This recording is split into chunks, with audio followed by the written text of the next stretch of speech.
Yo, what's going on? Shalom, what's going on, everybody? Thank everybody for tuning in. Thank everybody for tuning in. This is definitely going to be an awesome lesson today. Shalom to you as well.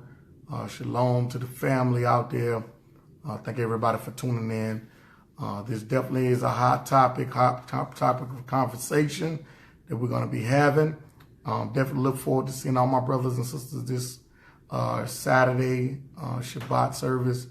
Definitely going to be awesome. We have a awesome shalom, Sister Zelda.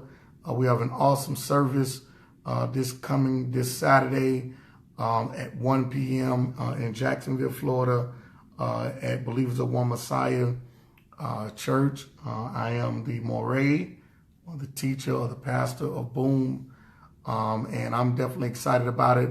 But we got a hot topic of conversation today. As many of you may have seen the title of this particular lesson is entitled "The Law in the Menstrual Cycle." This is something that a particular conversation that is definitely needed to be had. I did a Q&A a long time ago, maybe like 2 years ago, I think. I can't remember the exact date, but I did a Q&A question on just different topics, fringes, and one of the conversations or the questions that I got was, what's going on? Shalom to everybody. Shalom was about the menstrual cycle and being in the same house and those types of things. So I did this Q&A like, I guess it was a year and a half ago. Shalom to you, Brother Reggie. I guess it was about a year and a half ago when I did this Q&A session. But this is something that always kind of comes up when we start talking about the Torah and things of that nature. This is one of the main things that married couples, those who want to decide to live by Torah to the best of their ability or whatnot. This is like one of the main ones. All right. Hey, Apostle, what's going on, man? We had awesome service last night, man. Bless you for that powerful word, man. It was awesome. Definitely out in Indianapolis. That city definitely needs it. I was out there last year, and they definitely need it out there. They need some encouragement. A lot of violence and murders and stuff like that. So definitely Indianapolis, definitely a great, they are blessed to have apostles after God on heart, man, a man who love the people out there. So definitely you be logged on live tonight. I'll definitely be tuning in to check it out. But bless you while you're out there, Apostle Keith K. Curry. So this conversation comes up often amongst couples, but oftentimes it's a particular topic that comes up with many of them who use the particular topic to try to talk about, well, you know, or to discredit because you're striving or to try to live right and live holy and righteous according to the scriptures, according to Torah. And so, you know, the thing is that I think there needs to be some clarity. There needs to be conversation. I think the Lord uses a lot of these things and specific subjects to get us to go back and relook at things and re-examine things from the scriptures and how he wants us to live. If you know any married couples or anybody that may have this question, please invite them to this live. Y'all know oftentimes I don't tell you guys to invite people to the live, but people who may have questions when it comes to the Torah, when it comes to certain things, especially when it comes down to now dealing with the menstrual cycle. Can you stay in the same household? Can you touch your wife? Can you touch your husband? All of these different things, because oftentimes people ask this question because they're like, okay, I'm on my cycle, but I want to give my husband a kiss before I go to work. I want to give my wife a hug before she leaves and go to work, and all of these different things. And so what happens is, listen, Torah is not supposed to be a burden. Okay, This is what got Israel in trouble. This is what got when they start beginning to follow the Pharisees after the Babylonian captivity, and they start adding their traditions to in their own ways and created customs to God's word, to Yah's instruction in the way that we should live.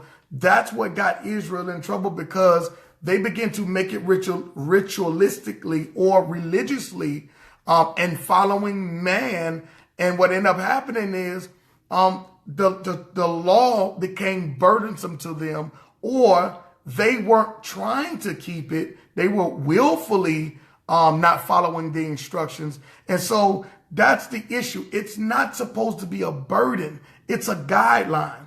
Okay. If you fall, because now we're under grace, there is grace that covers us. But when you don't willfully transgress and things happen and you fall and whatnot, because you're going to fall. It's just what it is. Okay. All right. And it's not supposed to be burdensome, but okay, you don't supposed to reside and lay in the place that you fail or transgress, not willfully.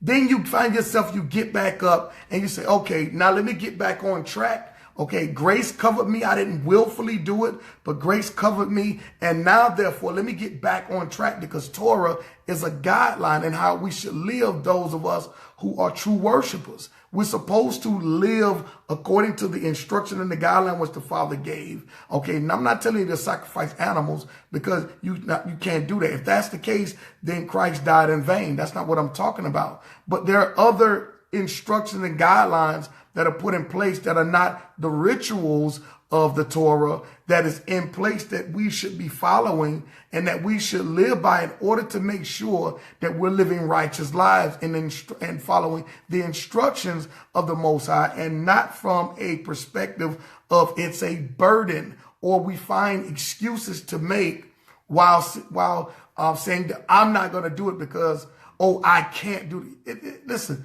there's certain things that you cannot make an excuse for saying that you can't do. You can't make an excuse saying I can't not murder somebody.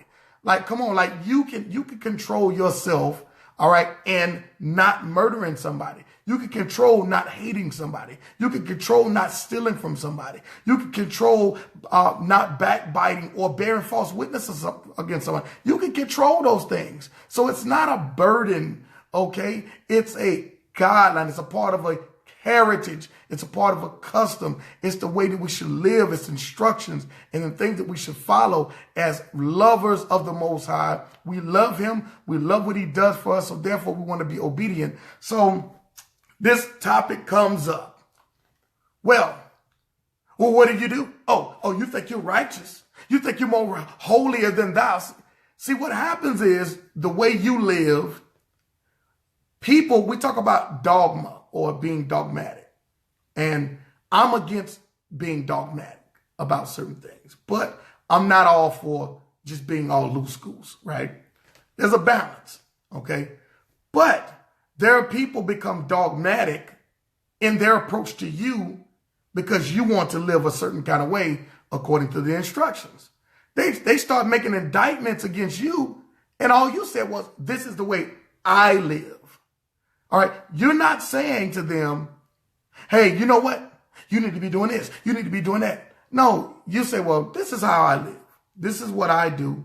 This is what my house does. This is the way we live. And what people start doing is they start trying to pick certain things out of the law and ask you a question on, not because they want clarity and an answer, but because they're trying to trip you up. That is a qualification of a Pharisee. So what happens is people start calling you a Pharisee, but then really they're practicing or qualify more as a Pharisee than you do, because they're trying to spot pick certain things out of Torah to tell you, oh, so what do you do with this? Oh, so how do you do this? Oh, I know you know. Do you have a separate house? They start bringing all this other stuff up, which they have no complete understanding about, and which we're going to go into right now. And we're going to look at dealing with the law and the menstrual, because this always comes up. This is one of the top 5 things that comes up in when people start asking questions and you start having dialogue about something, about dealing with Torah and how you live and things of that nature. This is one of the main things come up. This is like the top 5 thing that comes up dealing with the menstrual. Okay. And do you have a separate house? Because you know you're supposed to be living in another house. That's not what that actually means. All right. And we're going to go into the Torah and we're going to look and see exactly what it means so that way we can get some clarity and hopefully brothers and sisters can get some clear understanding of what this instruction is about. Okay. First of all, let's start. We're going to start at Bereshit or Genesis chapter number 1. Genesis chapter number 1. Genesis chapter number 1. We first must understand something, and we must understand the beginning. Okay. We must understand that the law, okay, before there was a Moses, was in effect. Okay. Before there was a Moses. Okay, and let's look at this, all right? And reason being, when I'm talking about the law, we're talking oral here. We're not talking about that it was written on stone, okay? And the writing of the stone of the law of the Torah came later on with it being written on stone, but it was an effect in the earth because it was verbalized. It was spoken, and the people knew the difference between what was wicked. Noah knew the difference between what was clean and unclean. Lot knew the difference between if a man lie with another man the way he lie with a woman, that it was wicked. Lot knew that sodomy was wicked. Okay, so this was way before Noah was Moses was even born, Moses even came into the earth. Okay, Cain got punished because he murdered his brother Abel way before Moses was even thought of or born. Okay, in the earth realm, as I'm saying, okay? So we have to get an understanding of this and really what's going on, all right? But let's look at Genesis. Let's go to the beginning. Genesis chapter number 1, and we're going to look at verse number 26, okay? And Elohim said, and God said, if you're reading the KJV translation, all right? And God said, let us make man in our image, after our likeness, and let them have dominion over the fish of the sea, and over the fowl of the air, and over the cattle, and over the earth, and over every creeping thing that creepeth upon the earth. If you notice that that Elohim is plural, okay, not singular.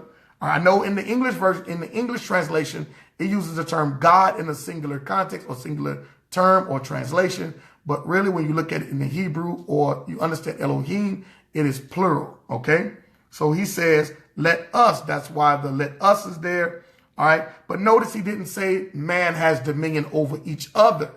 He says that man has dominion over the beasts and the things that are within the earth. All right. Because the Father, Elohim created them, mankind, male and female, to have dominion over the things of the earth. Okay. So verse number 27. And so Elohim created man in his own image. In the image of Elohim created he him. Male and female created he them. So if Elohim created male and female, that is also letting us know that the likeness, okay, which was given, the image, meaning that, okay, the same way he told Jeremiah, I knew you before you was formed in your mother's womb. Okay, which we have to clearly understand that if he created us, male and female, he knows us inside, outside, spiritually, carnally. He understands how our bodies work.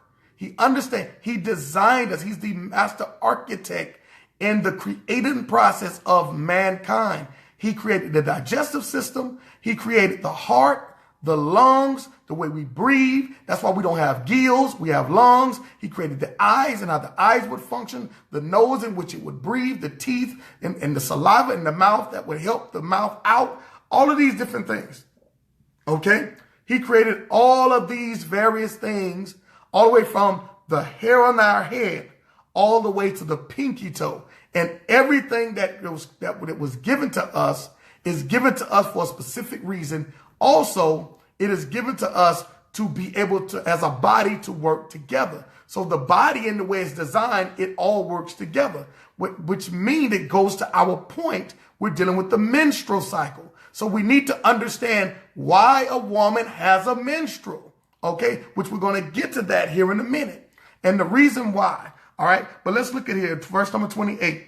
And Elohim blessed them, and Elohim said unto them, be fruitful and multiply. Created them, structurally designed them, gave them reproductive organs, okay, to be able to procreate. All right, let's look at this.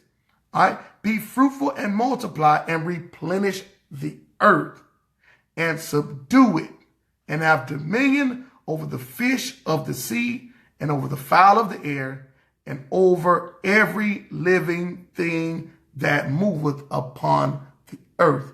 So every single person and every single body, all right, was born and created into this earth. Okay, so now you have all these people on the face of the earth. You got all these people on the face of the earth. So now let's fast forward. All right, now let's go to, let's look at 1 John 5. 1 John 5 and verse number 2. By this we know that we love the children of Yah, or children of Elohim. When we love Elohim and keep his commandment, or we love Yah or Yahweh, okay, the Father, and we keep his commandments. So we know that there was a replenishing. There was a whole lot of people on the face of the earth. And the commandments were already established before they was written on stone and given to one group of people. Everybody had that. That's why the earth was destroyed by water. Okay, because everybody had an opportunity to be obedient to these commandments, but they did not. So when we look at here in 1 John 5 and 2, by this we know that we love the children of Yah. When we love Yah and keep his commandments. For this is the love of Yah, that we keep his commandments, and his commandments are not grievous. They aren't burdensome. Why? Because these commandments are commandments for a specific reason of protection also, and also it's given to distinguish the difference between who are the children of the Most High. Okay? Now, look at this right here. It's no different from your commandments at your parents' house. When your parents give you commandments, you better be in this house before the street lights come on. Hey, if it's dark outside, you need to call me to let me know. All of these commandments that are given to you as a child to protect you and to keep you, to make sure that you don't get snatched by a stranger and all these other things, to make sure that things go right in their house, to make sure things go right with the relationship between you and the parent, to show your obedience and your love to your parents by being obedient to what they say. Okay, all of this. That's why I said we know that this says, by this we know we love the children of Yah. Okay, verse number 4 of 1 John 5. For whatsoever is born of God overcometh the world. Why? It's because the world has a different set of laws. They have a different set of rules. And if you abide by the world's rules and its laws, more than likely you're going to not, or if you abide by theirs, more than likely you're going to come in a violation of the Most High, because the way we look at the world now, their set of rules and their guidelines is totally opposite of what the Father said. Okay? Totally opposite. So we overcome because we keep the Most High's instructions. We keep his instructions. We keep his commandments. So therefore our protection when the world comes against us is the one who created the world and the one who created man. He knows man better than man know themselves. So your protection lies in being obedient, okay? in being obedient to what the Father says, to make sure that your protection comes in time when the world is coming against you and when Hasatan is coming against you. So therefore, these instructions keep you and protect you also from the wrath of the Father, all right, but also of the wickedness of the world. So it says, for whatsoever is born of God overcometh the world. And this is the victory that overcometh the world, even our faith. Even our faith. Now jump down. Let's go back here. Let's go back to the Old Covenant, or let's go back to Torah. Okay, Deuteronomy chapter number 7. Now that we see there's plenty of people in the world, we know that the law was there orally in the word that was given to mankind. But now let's look and see, because mankind, the world was destroyed by water. Now let's look and see if mankind, let's see something different after the flood. After the flood, the law or the instruction goes from mankind to now a specific people given it to show everyone else how to do it. Why? Because orally the Father spoke and gave it to the world. But for some reason, the world, we didn't like it that way. We need to be visual. We need to see somebody else following and keeping it. It's the same way that when Christ came, showed us how to do it, giving us a visual demonstration. So Israel was given the Torah on stone as an instruction to not only live by it, but set an example to the world, because the world needs to see something. Man needs to see something. We're visual people. Man needs to see something in order to keep it. Oh, I don't believe it. Hey, I don't believe it unless I see it. That's our slogan. Our slogan is, I don't believe it unless I see it. So the Father said, okay, cool. You're not going to have an excuse.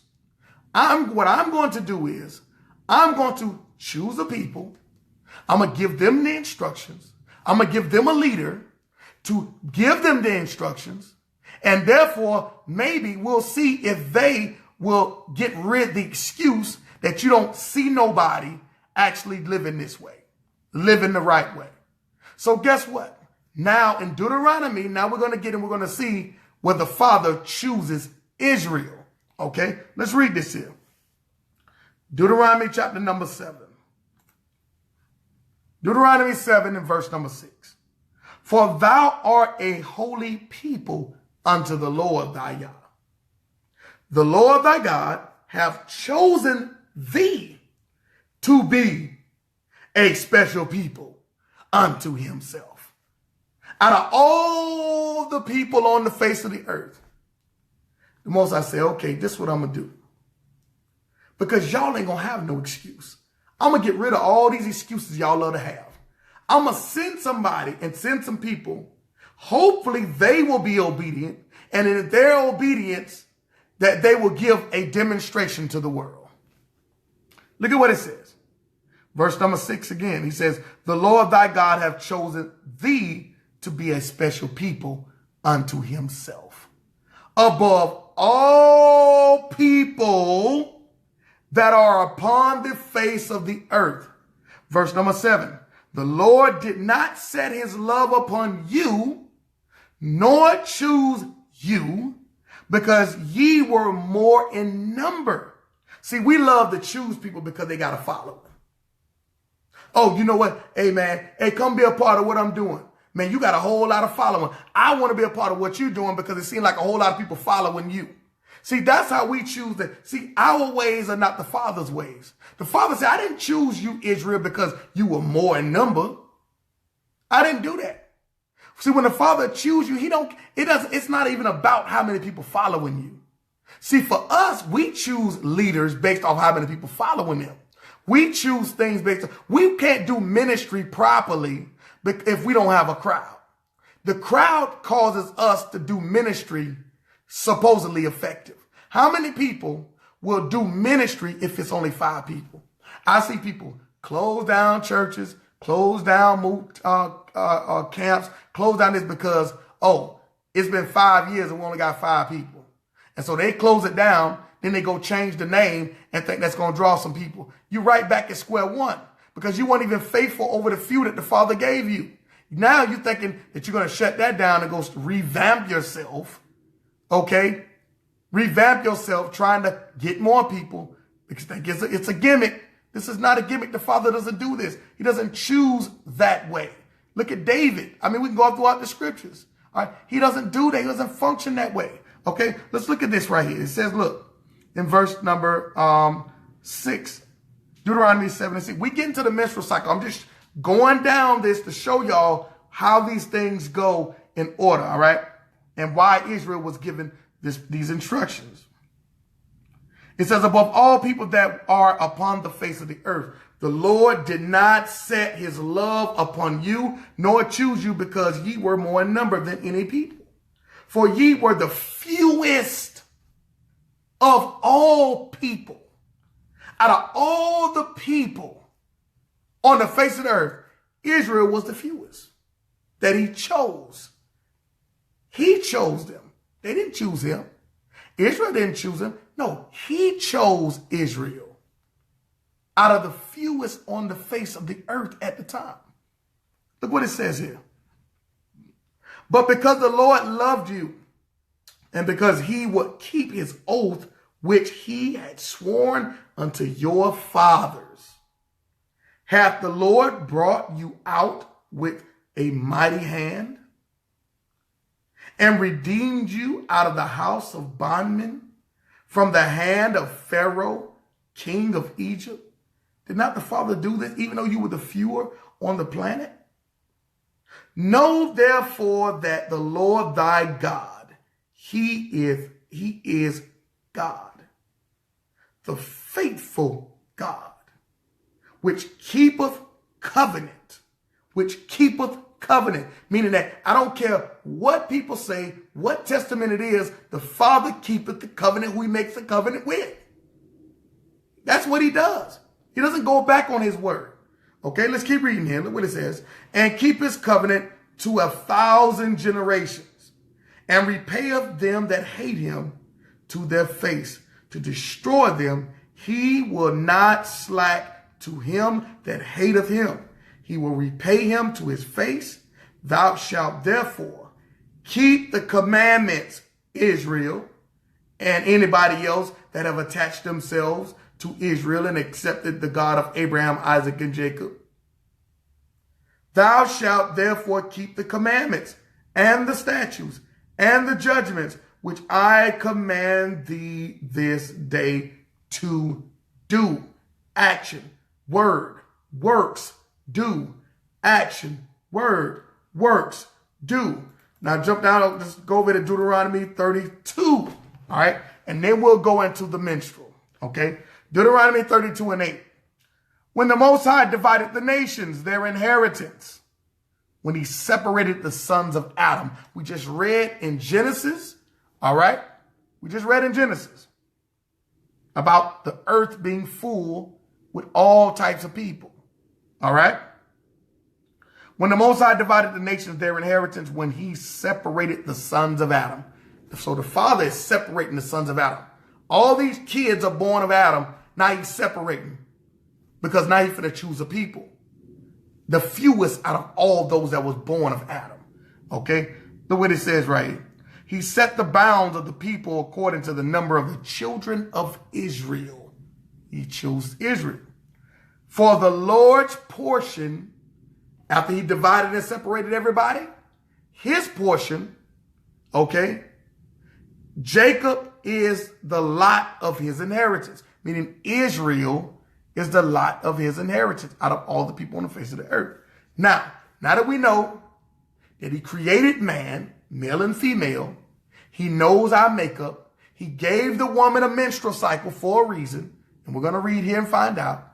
He created the man and gave him seed, okay, for a specific reason, for them to replenish the earth, okay?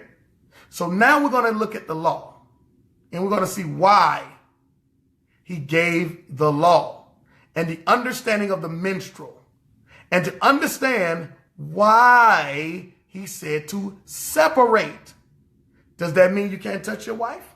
Does that mean you can't touch your spouse? Okay. Now we're talking about here, they're talking about a physical temple. Of course, now our bodies have become the temple. Okay. No longer just a physical building or a place. All right. Or physical building on top, but now our bodies become the tabernacle. Now, but let's keep looking at it. Let's look at this. Leviticus chapter number 15. And many people love to try to trip you up with this. Oh, well, you know you're transgressing the Torah. You're transgressing the law. So you know you're not keeping the law because you stay in the same house with your wife. And according to the law, now these are people who don't even study the law. People who don't even try to attempt to keep the law. But they're trying to tell you about following the instructions of what you can't do and what you're not doing when they themselves don't even attempt to do it. The Father rejoices even when you attempt to. You may not even have it right all the way. And therefore, there's a clause in the Torah that protects those who are ignorant. Okay? There is a clause that protects you for being ignorant. Because many brothers and sisters don't know, all of us don't know everything. Okay? So there's some things that we just don't do because we ignorantly don't know. But I'm going to keep what I know. Okay? And therefore, grace will cover me in my ignorance of things that I don't know. And that's according to the Torah. Okay? That is according to the Torah. All right? So therefore, I'm going to keep what I know. All right? I'm not going to sit here and know something and don't even keep it just willfully, as James talks about. Being respect to a person, that's a willful sin. Meaning, if you willfully sin or willfully transgress the Torah, you might as well have done all of them because it's talking about willful sin. Okay? This is what we're talking about here. Now, let's look at this here and get an understanding of, can you touch your spouse? Are you transgressing the Torah? Okay? And why did he say this and what did this mean when it came to the Torah and why to separate or do not touch your spouse? It's a reason why. Okay? Leviticus chapter number 15 and 19. Let's get some clarity here by the Holy Spirit. Okay? Leviticus chapter 15 and verse 19. Starting off in 19. And if a woman have an issue, and her issue in her flesh be blood, here it is, she shall be put apart 7 days. Ladies, don't most of you, your cycle lasts between 6 and 7 days on an average? So the Father have created you knowing that your menstrual will last that long. So therefore, this law is based off of your cycle. That's why most brothers, that's why even now, all right, and brothers shouldn't even be touching no kind of intercourse with the sister during that time because that's a cleansing process. Okay? It's a part of the body. He created it. He designed the body. He knows. Don't nobody, not even the Father, wants to even know of anybody having any type of intercourse. First of all, let's go beyond the Father. Okay? We know that the Father knows that it's just unclean and not righteous. You yourself, okay? Why would you even want to even touch, okay, or even go into while she's cleansing, going through a cleansing process? This is the reason why there were no women in the temple. This is why there were no women priests in the temple, okay? Because this process of cleansing is considered unclean because she's going through a purification process of herself, okay? All right, she's going through a purification process. Why would you even want to even partake into something of that nature? Okay, I mean, come on, let's think about it here. All right, that is just wicked. All right, that is completely wicked. And I'm pretty sure there were other nations, all right, at the time, they probably was doing all this type of stuff ritualistically. They probably was drinking. I mean, I'm just telling y'all, man, it was some wicked folks, okay, during the time, reason why the world had to be destroyed. Them folks were doing all kind of wickedness, all right? They was doing all kind of wickedness. So the Father said, no, I'm choosing you. Here are the guidelines, and this is what you're not going to do, okay? This is what you're not going to do. All right, let's keep reading this here, all right? It says right here, she shall be put apart 7 days, and whosoever toucheth her shall be unclean until evening. See, they stop right there. See that? There you go. See, I told you. See, you transgress. Did you kiss your wife? Do you kiss your wife while she's on her cycle? If so, you transgressing the law. See, you ain't keeping the law. That's how they bring indictments against you with that type of stuff. They just stop at that one verse 19, and they base a whole apologies. They base a whole apologists or apologetics around that one particular thing by trying to bring an indictment against you, saying that basically what they're trying to say is you think that you're more holier or righteous than me. And therefore what happens is because you are keeping what you know, therefore they get a level of conviction. They don't want to say it because it requires them to step their game up. So therefore they don't want nobody to do it, because that justifies them not even attempting to. That's basically what this is all about when people start bringing up these type of claims. But we're going to keep reading and get an understanding of why he said don't do it. Okay? Look at what it says in verse number 20. And everything that she lieth upon in her separation shall be unclean. Okay? Everything also that she sitteth upon shall be unclean. And whosoever toucheth her bed, all right, shall wash his clothes and bathe himself in water and be unclean until evening. Verse number 22. And whosoever touches anything that she sat upon shall wash his clothes. Why is he saying that? There's a reason why. There's a reason why these men shouldn't be touching nothing, because she's considered unclean. Okay? And everything that she touches is unclean. There's a reason why. There's a reason why. We're going to see here. Verse number 21.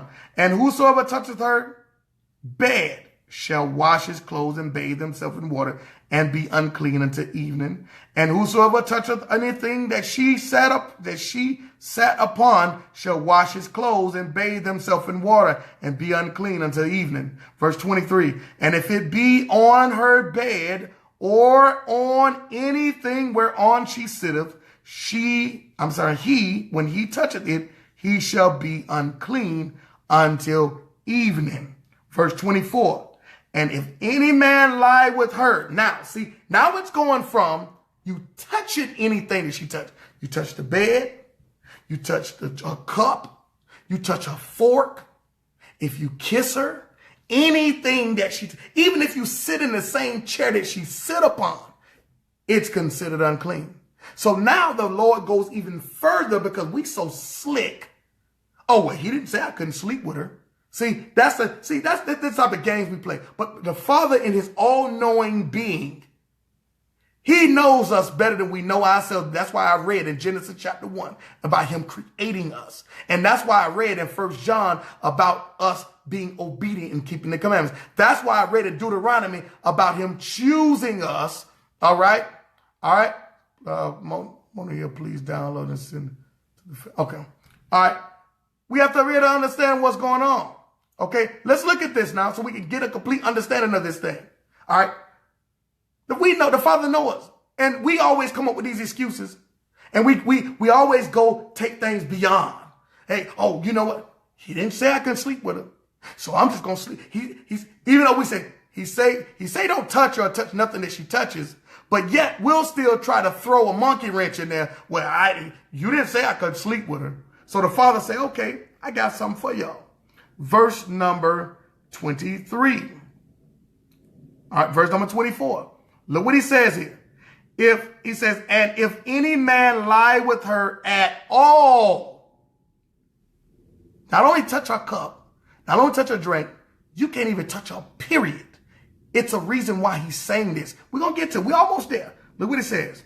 If any man lie with her at all, and her flowers be upon him, he shall be unclean 7 days. So guess what? If you touch her cup, you're unclean until the evening. If you sit in the chair that she sits in, you're unclean until the evening. If you do anything, touch her clothes, anything, you unclean until the evening. You got to wash with just straight water. Just like being baptized with just straight water, coming up, being clean. So therefore, let's move on. Straight water, no soap, none of that, just straight water. You're unclean until evening. But if you sleep with her and you get that blood on you, because that blood is unclean, tainted blood, it is not pure.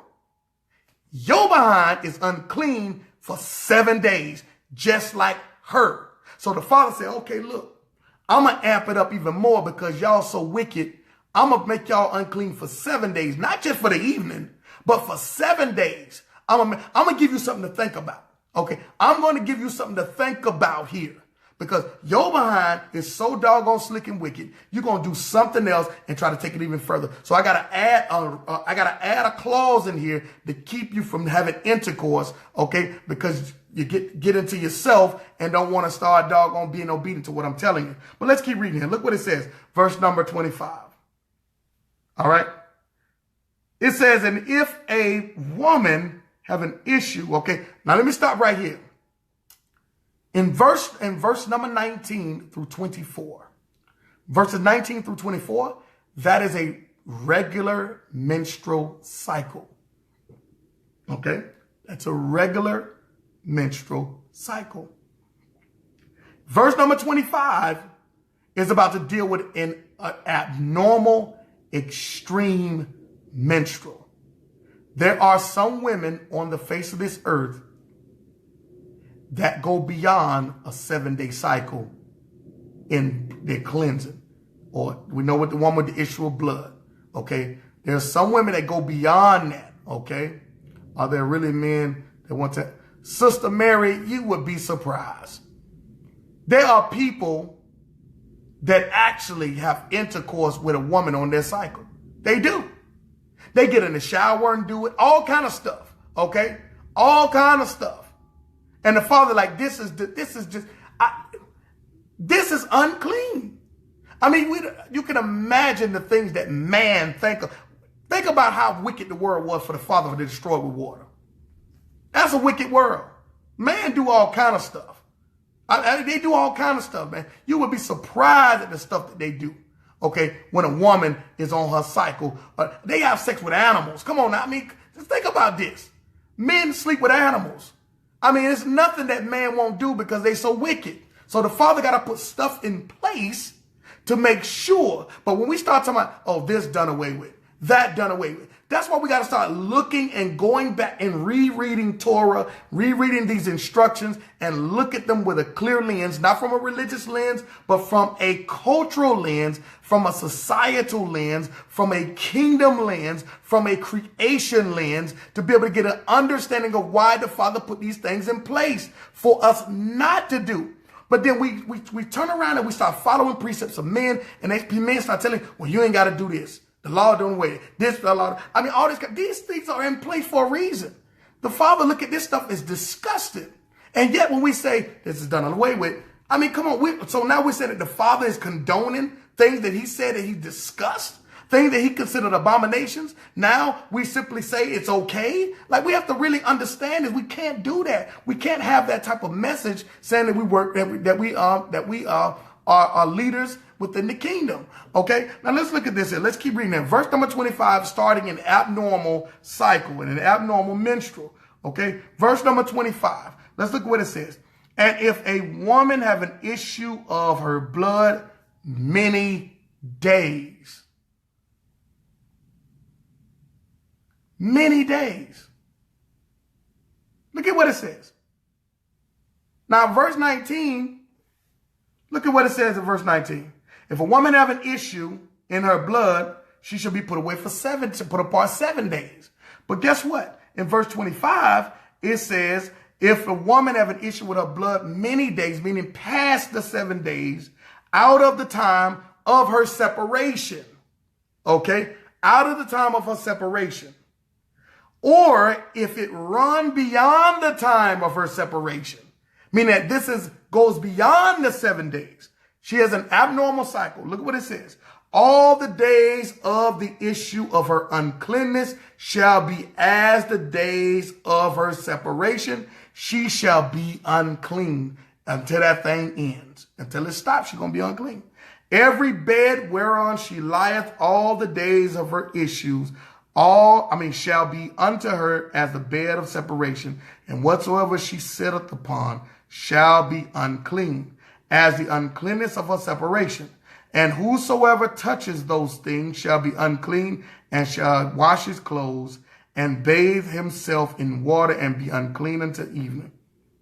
But if she be cleansed of her issue, then shall she number to herself 7 days, and after that she shall be clean. Verse 29, and on the 8th day she shall take upon her 2 turtles or 2 young pigeons, and bring them to the priest, meaning this ritual is not in place anymore, okay? This ritual is not in place anymore because Christ done away with all those rituals, all right? Now, let's read it. Bring them unto the priest to the door of the tabernacle of the congregation. Verse number 30. And the priest shall offer the one for a sin offering and the other for a burnt offering. There are burnt offerings. There are drink offerings. There are meat offerings. We have to be very careful, especially when we're using Apostle Paul, when Paul started talking about let no man judge you, and start talking about these offerings. So therefore, we start taking and don't even know that Paul is talking about drink offerings. Don't let no man judge you in drink. He's talking about drink offerings. Don't let no man judge you in Sabbaths. Let no man judge you in meats. These are meat offerings. There are different type of offerings in the Torah. You have to read it and understand what the Apostle Paul is talking about. All right. But yet we've taken that and said, oh, don't let nobody judge you and not doing this. And that's clearly not what Paul is talking about. All right. I've done that lesson 1,000,000 times. And unfortunately, I got to do it 1,000,001 times to show brothers and sisters exactly what Paul is saying. All right. But let's look at this here. This is not a Paul lesson, but let's look at this. Verse number 29, it says, 2 turtles, 2 pigeons, and bring them unto the priest to the door of the tabernacle of the congregation. So they cannot come, she nor her husband cannot come to the temple until they are clean. Oh my goodness. Oh my goodness. So this isn't about you can't touch your spouse. This isn't about you can't kiss your wife. This isn't about you can't grab her cup. This is about if you do it, you better not come to the temple until 7 days. If you touch your wife, you better not show up your behind to the temple until 7 days. Because if you come to the temple, you're going to die. That's what this is about. This don't have nothing to do with what people making it to be about. Oh, you see, you stand in the same house with your wife. Well, of course, we don't have no more temple. All right, we waiting on the last temple to be built. Okay, of course, there is no temple now. All right, we're not in the land of Israel. Okay, we're not in Jerusalem. So therefore, we're in a land of our captivity. So therefore, the temple perspective of it, these rituals we don't have to do and we won't have to do anymore, period. Because Christ now is the high priest. He done away with all of the rituals that the Levitical priest had to participate in. Now he shed his blood. We don't need to slaughter. There's no need to be a menstrual sin offering. Okay. There's no need to be a menstrual sin offering. You don't need to bring no turtles or no doves. Christ already done that. He took that out of the equation. There is no more sacrificing or no more sacrificial law. We don't have to sacrifice anything for the remission of sin anymore because that's what Christ did. This particular law and what people try to use to trip folks up and try to make them seem as though they're hypocrites has nothing to do with you just living in the same house. It's all about if you touch your wife, if you touch anything that she touched, because the temple was, we talk about pure. Okay, there is nothing that can stand in the presence of the Father that is unrighteous. And that's where he wanted to have his spirit dwell there. So therefore, the priest himself could not go off touching no woman. The priest could not take nothing out of an unclean woman's hand, because guess what? If he walked his behind into the holies of holies, he was going to drop dead. Okay? He was going to drop dead. And guess what? Oftentimes there were many priests that dropped dead. You know why? Because they thought the Father was playing with their behind. And they came up strolling up in that temple haphazardly, the same way we scroll up today in the place of worship, and just come and play with the Father, and we don't even be focused on the Father. We focus on looking at the sister with the tight dress on, and the sister, she focused on coming up in the temple with her tight dress on, and people are dressing up just to dress up just because it's a fashion show and all this other stuff. If we were under the covenant in which your behind would get put to death, it'll be a whole lot of people dropping dead. And in fact, it's a whole lot of people, especially leaders, they're going to find themselves dropping dead because they want to have their man and have their wife too. They want to have a man and a woman too. They want to have a mistress and their wife too. And the Father it's a whole lot of people going to start having to get dealt with because they are abusing grace, willfully sinning. Okay? Willfully transgressing the Torah. Okay? Now let's look at this right here. Because we have to understand that oftentimes there were priests that tied bells around their waist, okay? And the other priest, if another priest thought your behind was unclean, they put a rope around your behind, and they had you to walk up in there. So when you drop dead, they can just pull your behind out with the rope, because they ain't going in there to pull your behind up out of there, okay? That's what this is about. The Father already said she gonna be unclean. So play with it if you want. Don't show up to the temple until her behind is clean until after them 7 days, okay? Or until after evening, because reason why the men got the portion of evening and not the whole 7 days unless you have intercourse with her. If you touch something that she done, men often were in the temple on the daily. The temple was open daily, every day. The priests had different shifts. Okay, so therefore, there were men constantly going to the temple. So the Father said, I'm not going to be as harsh on you if you grab her cup or if you kiss her. You just going to have to wait till the evening time until the next day, and then you can come in there the next day.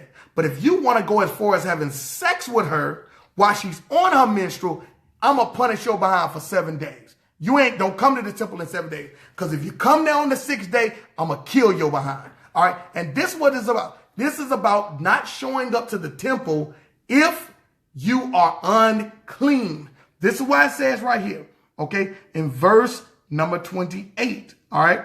It says right here, let me find it. Verse number 29 is verse number 28. But if she be cleansed of her issue, then she shall number to herself 7 days.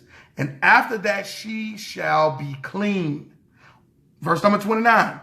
And on the 8th day she shall take unto her 2 turtles or 2 young pigeons, and bring them unto the priest to the door of the tabernacle of the congregation. Because if she's unclean, the priest ain't taking nothing from her behind. Because the first thing the priest want to do is check and make sure her husband, hey, have you examined her? Has her cycle broke? Is she unclean?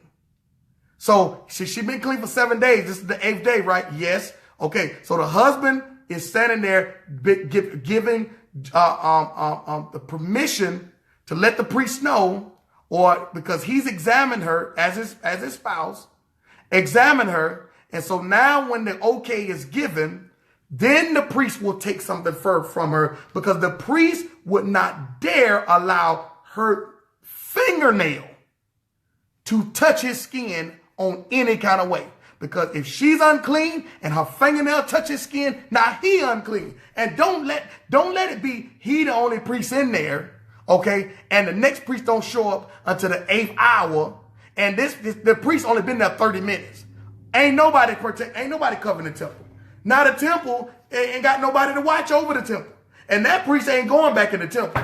He not finna die for nobody. Okay, so this is what this was about. Let's keep reading here. All right, look what he says here, verse number 30. And the priest shall offer the one for a sin offering and the other for a burnt offering. And the priest shall make an atonement for her before the Lord for the issue of her uncleanness.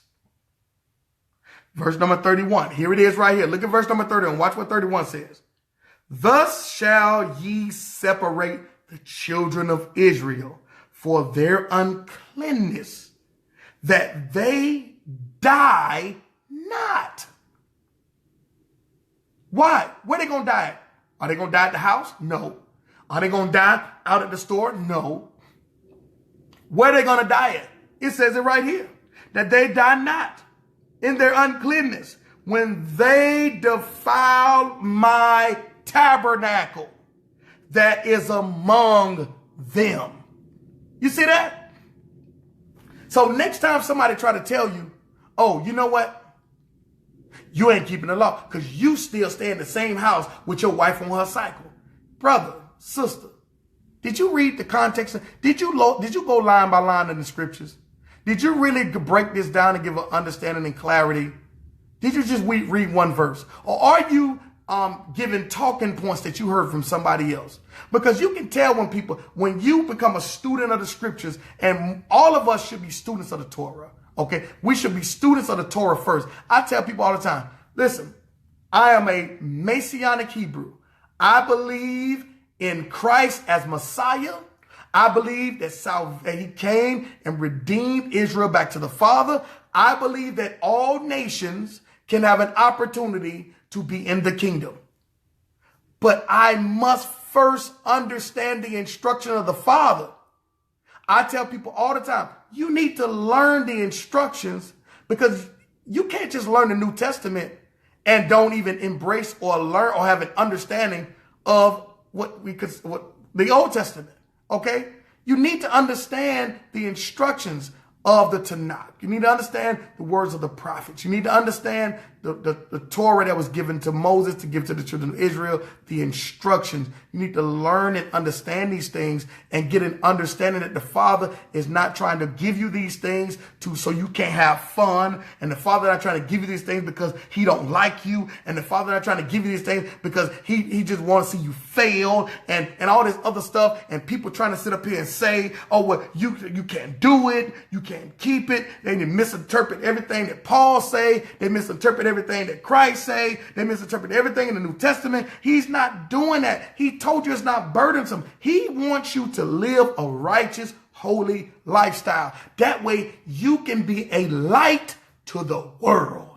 That's why he wants you to follow and be obedient to how you live. Not because he wants you to make so you can be conceited and think you better than somebody. All right. That's not what this is about. So the next time anybody tell you transgressing the Torah because you stand in the house with your wife on her cycle, that is absolutely asinine. And we just read in the scripture, we went into the Torah. We just showed you why he told them, don't touch your wife. If you do touch her, don't come to the temple until the next day. And if you have intercourse with her while she's on her cycle and the unclean blood gets on you, then you can't show up for 7 days. Not a 24-hour period, but 7 days now. Okay. And that's a reason why he put that in there, because he don't want you showing up to the temple. You touch the priest go into the holies of holies. He drop dead. You walk in the temple because you going in there to worship and you drop dead and all this other stuff. So the Father put things in place for a reason. It's not because he don't want you to have fun. He called Israel, gave them the Torah to show the world this is how you're supposed to live. But unfortunately, Israel started following their leaders, and the leaders started adding their own doctrine and their own ideas and traditions to the Torah, and therefore it got all jacked up and screwed up. Then when Christ came, he came to show us actually how to walk in Torah as well as receive grace. Grace didn't just show up in the New Testament. Grace was in the Old Testament too. Okay. There was grace in the Old Testament and grace in the New Testament as well. Okay. So we need to understand this. And I hope this lesson really bless you to break this down, because I'm going to be doing a lot more lessons of all these claims that people just keep throwing out there and saying, oh, and trying to trip you up. Oh, do you do this? Well, you're not doing this. Oh, you better do this, because if you ain't doing this, then you break one, you break all. Like that whole misunderstanding of what break one, break all means. Okay, I did a lesson on that 1,000,000 times. I'm gonna have to do 1,000,001 lessons on that. I'm gonna have to do 1,000,001 lessons on Colossians 2:16. Let no man therefore judge. I'm gonna have to do a lesson on that. I'm gonna have to do a lesson on all of this stuff. And it's a shame that we have to waste time, that way I look at it, going over all of these things. We got to go all the way back to the beginning, y'all. We need to relook at this stuff, because we're regurgitating things and talking points that's not scriptural, all because we want to justify how we want to live. Okay. We want to justify how we want to live to make somebody else, all right, because make somebody else seem as though that they can't do something. All right. And you have to understand there is a clause in the Torah that protects you, which is grace, protects you in your ignorance. So if somebody asks me, do you keep all the law? I keep what I know. Okay. I keep what I know to keep. All right. There's a whole lot of other stuff that I may not be doing.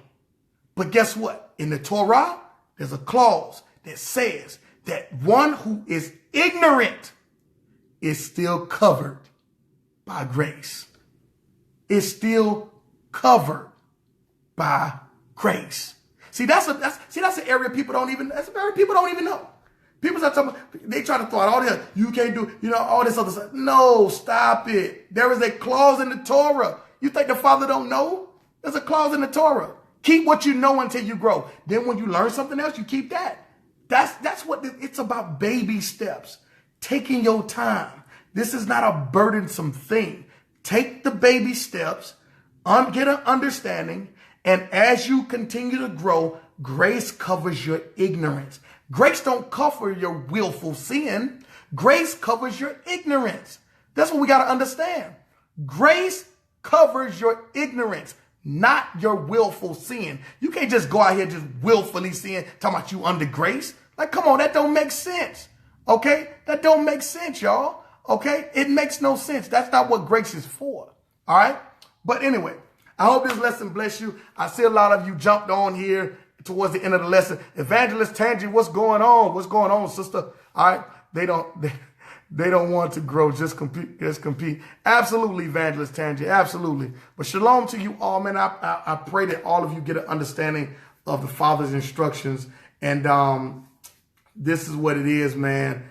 And I thank the Father for his word. I thank the Father for sparking in us to go back over and relook at a lot of the instructions that was given for us. No, we don't sacrifice animals anymore.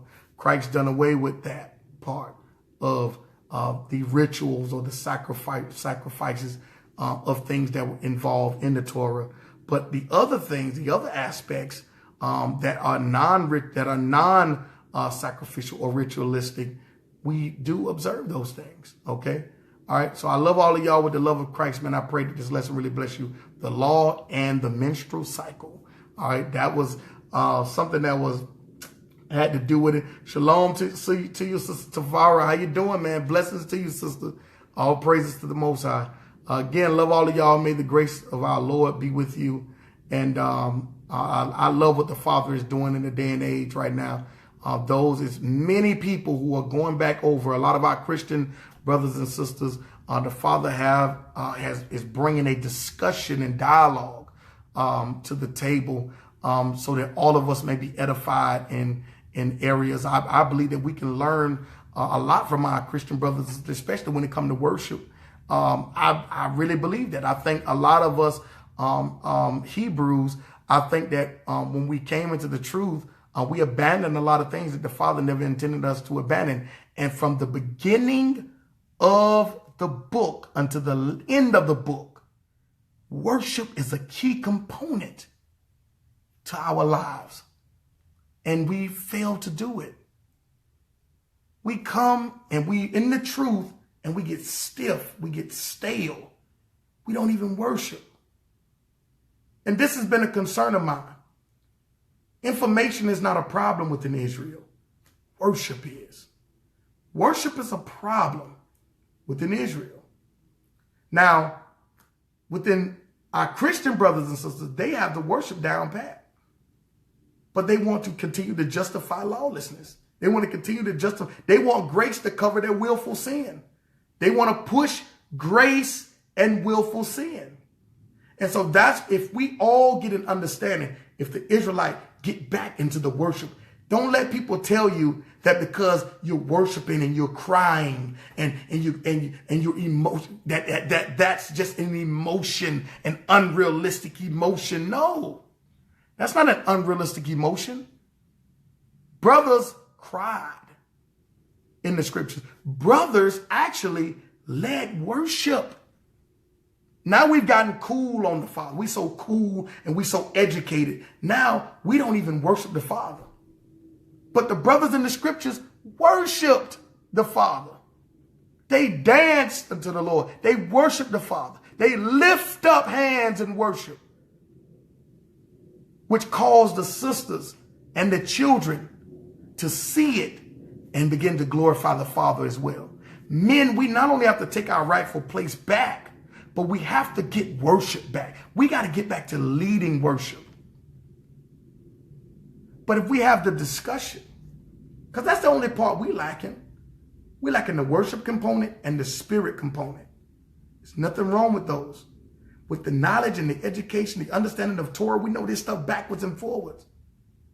But the Father is requiring more from us. We should go on another level.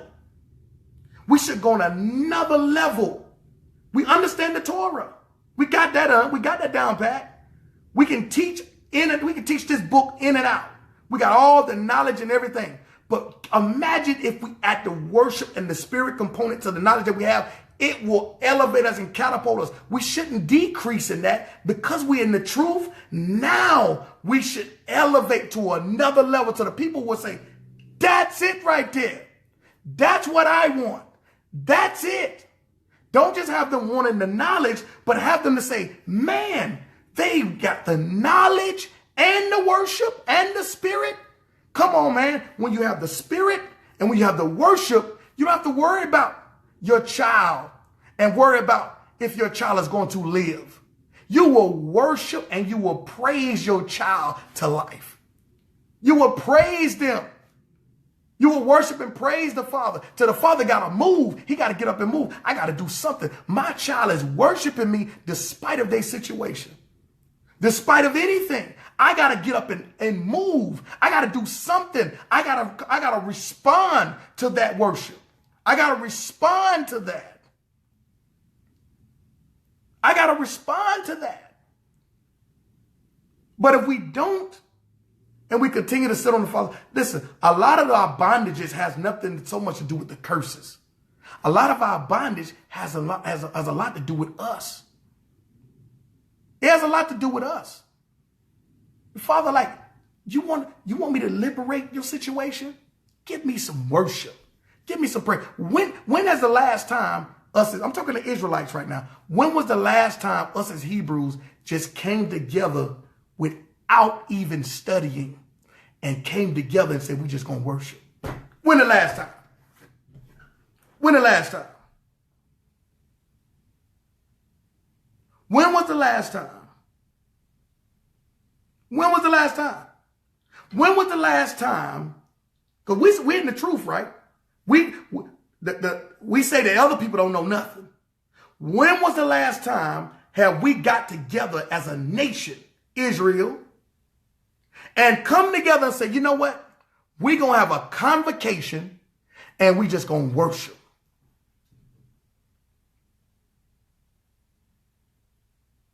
When? I'm not talking about just one and two people. I understand. I'm talking about that we'll all get together and have conferences to get knowledge. But when will we come together and say, We're going to come together. 50 of us. We ain't bringing no books. We ain't bringing no books. No books, no nothing. And we just going to worship. No music, no nothing. We don't need no music. We don't need no instruments. We don't need nothing. We just going to worship the Creator. I'm going to call some of y'all bluff. Y'all say y'all in the truth. I'm going to call some of y'all bluff. I'm going to call a night of worship. That's what I'm going to do. And I'm going to see just how many people show up. We say we're in the truth. We say the Father is with us and the Father ain't with nobody else. I'm going to see just how much. We're all going to see just how much we say we down with the Father. I'm going to call a night of worship in any particular city. We can have a conference in any city we want, and we have brothers and sisters travel from everywhere. I'm going to see if y'all going to come to a specific city just to worship. Just to worship. Just to worship. We got to take our game to another level now. The Father's requiring more from us now. He blessed us with the knowledge. Now he wants to worship. Now he wants to worship. See, it's about to be a lot of separating and dividing in these last days. There's a lot of separating and a lot of dividing. There's a separating and a dividing within the Christian community. There's a separating and a divide. There's a lot of Christians who want to keep Torah now and keep the Sabbath. There's a lot of brothers and sisters in Israel who want to worship now. They got all the information. They can search and research. Now they want something. Now they still missing something. They still feel as though they're missing something. And the Father have already been dealing with me about it. It's the worship that's missing. It's the worship, son. It's the worship, daughter.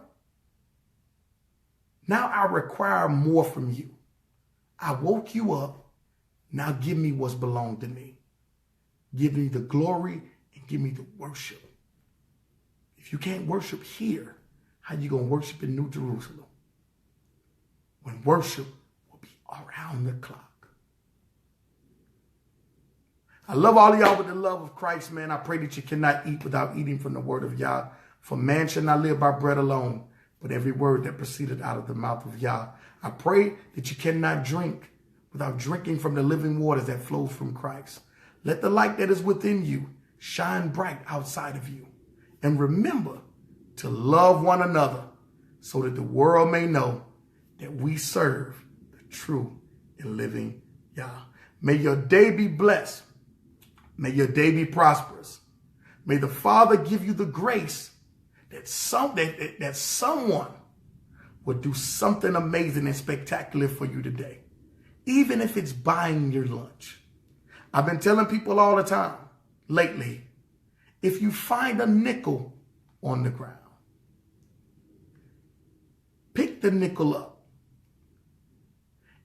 and bless the Father for that nickel. If you follow a dime, if you find a penny, show the appreciation over the little things that you found and watch the Father multiply those things in the day to come. The Father want to do some great things. If you're in the Jacksonville area, we have service this coming Shabbat, this coming Saturday at 1 p.m. We have some awesome brothers, man, that's going to be speaking as a part of our congregation. I am excited and happy to be the pastor and the lead, the moray of Boom, I believe it was a One Messiah church in Jacksonville, Florida. If you need more information or if you have family and friends, people looking to worship, we are a Messianic Hebrew congregation. We believe in all nations. So we are not just a black congregation. That is not our approach. That's not our goal. We preach them out and let the Father sort them out. I don't have time to try to figure out what your DNA is and looking at you and trying to figure out if you this or that. I'm going to let the Father handle his job. That's above my pay grade. My call is to teach. That's it. I'm going to let him figure out all the rest. He's already know who is who. So therefore, I'm not stepping in his lane. I'm not even qualified enough to do that. So I love all of y'all with the love of Christ, man. Y'all stay blessed and look forward to seeing you there next weekend. Also, we'll be traveling. I'll be in Akron, Ohio, teaching on the Truth Tour. The topic of the conference seminar is sound doctrine. So we're going to be doing that. I got Pastor Kelly with me, as well as Brother Kevin Waters, Elder Kevin Waters, out of the Baltimore, D.C. area. So he'll be traveling with me as well. So I love all of y'all with the love of Christ, man. This has been a phenomenal lesson. And I thank the Father for blessing all of us, the law and the minstrel. If you're just not tuning in, you want to go back and watch this. Get an understanding about the menstrual cycle and why that law was in place and why he told us to separate and don't go to the temple and all that good stuff. All right. See you then. Shalom.